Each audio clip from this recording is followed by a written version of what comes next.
my YouTube channel. So during my leisure time, I made a simple method to calculate the surface area of a cone. So today I'm going to explain that method to you guys. So let's get started. So the cross-sectional view of a cone is an isosceles triangle. So the height of this isosceles triangle is exactly equal to the height of the cone, and the length of this base is equal to the slant height of the cone, and the length of this base of this isosceles triangle is equal to the diameter of the cone.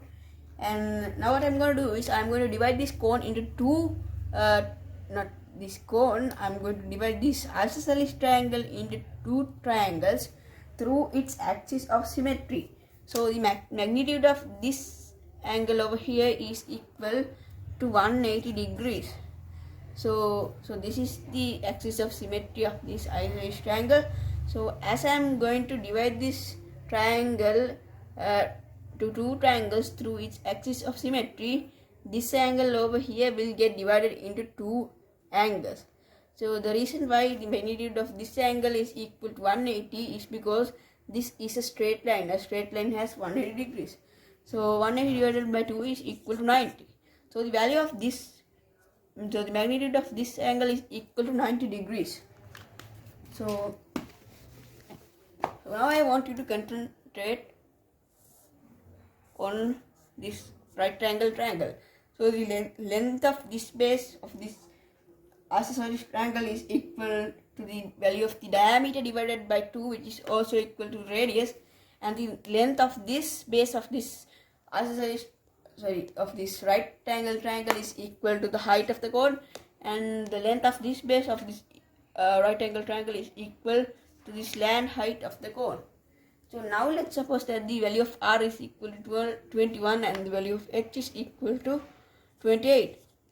So now we can just pick a random number as the value of L.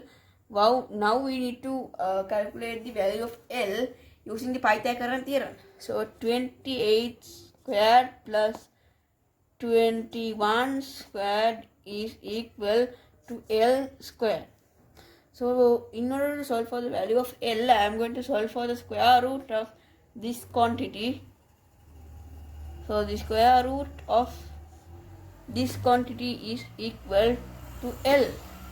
So I have already calculated this thing. So I got that the value of L is equal to 35.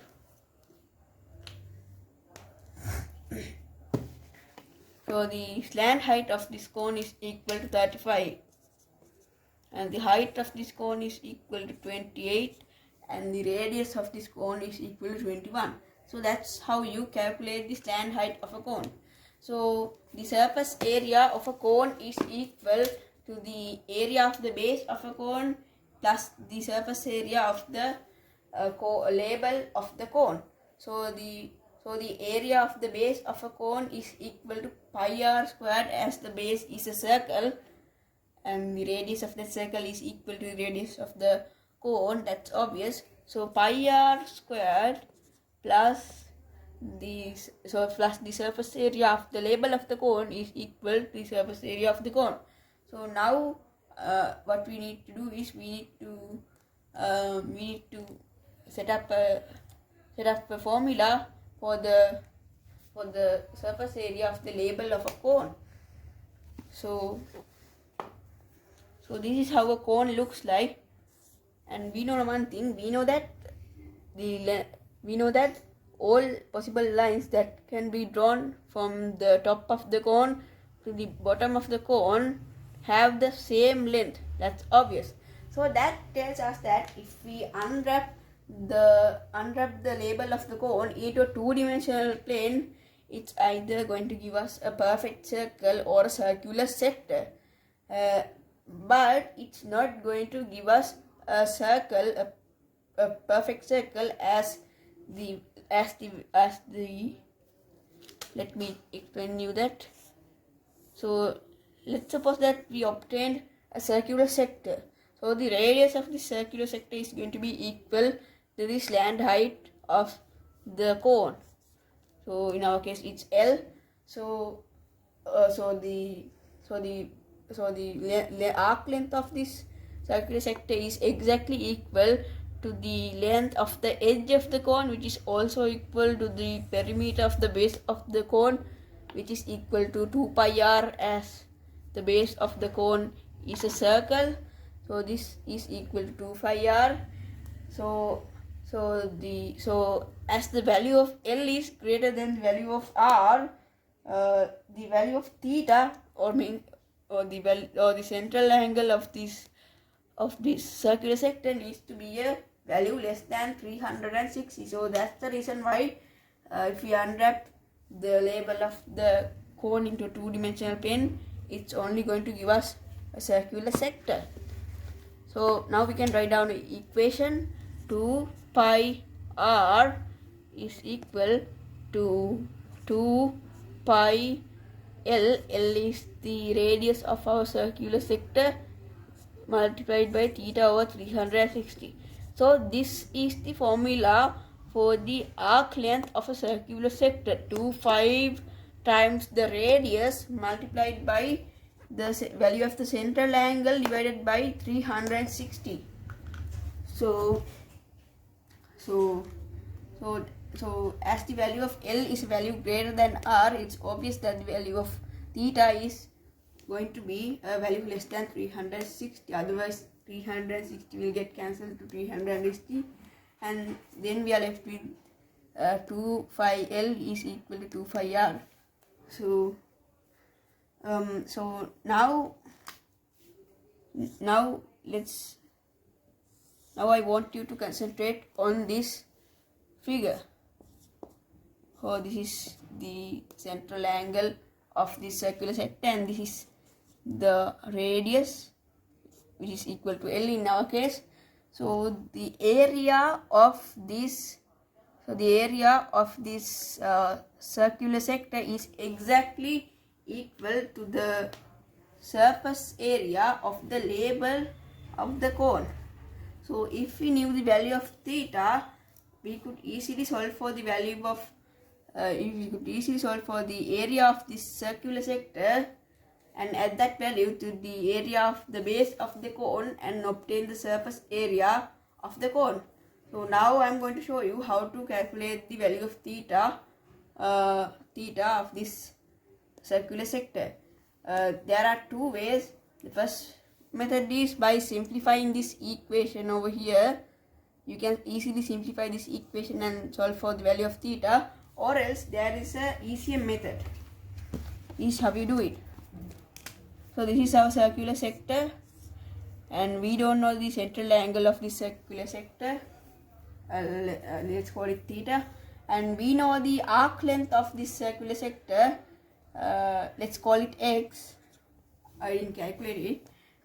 So we also know the radius of this circular sector, which is equal to L.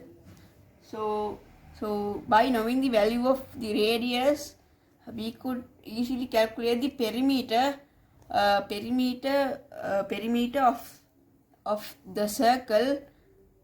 Sorry, not perimeter of this circular sector. We could easily calculate the perimeter of a circle with a radius equal to L.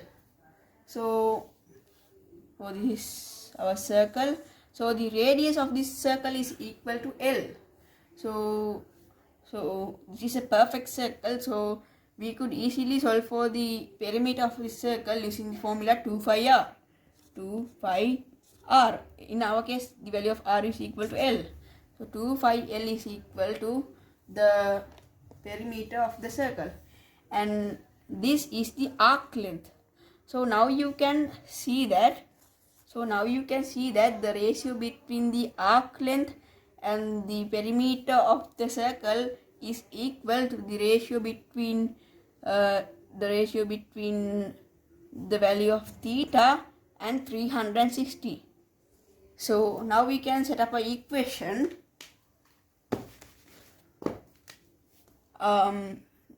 X is the arc length. X divided by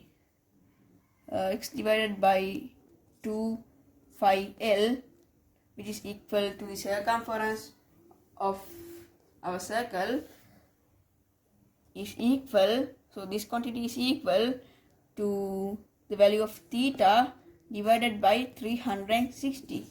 So now we can use the cross multiplication method and solve for the value of theta. 2 phi L multiplied by theta is equal to 2 phi L multiplied by theta is equal to x multiplied by 360. So x, we know the value of x. The reason why I have put algebraic data here is because I haven't calculated the value of x. We can calculate, we know it. So x multiplied by 360 is a number, and the value of 2 phi r is, we also know the value of 2 phi r. So now we can divide both of these sides by 2 phi r and obtain the value of theta. 2 phi r will get cancelled to 2 phi r, and this quantity divided by 2 phi r is equal to the value of theta. So that's how you calculate the value of theta. So now we can easily solve for the area of our circular sector. So now we know the value of theta. So the formula for the area of a circular sector is equal to pi r squared multiplied by theta over 360. Now we can plug in these values. It means the value of the radius and the value of theta, and solve for the area of this circular sector. So the area of this circular sector plus the area of the base of our cone is equal to the surface area of our cone. So pi r squared is the area of the base of our cone. So this quantity plus pi r squared, not pi r squared. So the radius of our circular sector is equal to L. So pi L squared multiplied by theta over 360 gives you the surface area of a cone. You can easily solve for the value of theta using the method I taught you now. So hope you guys enjoyed this video. So if you learned from this video, make sure to subscribe, like, and share this video with your friends, and see you guys in a future video. Goodbye guys.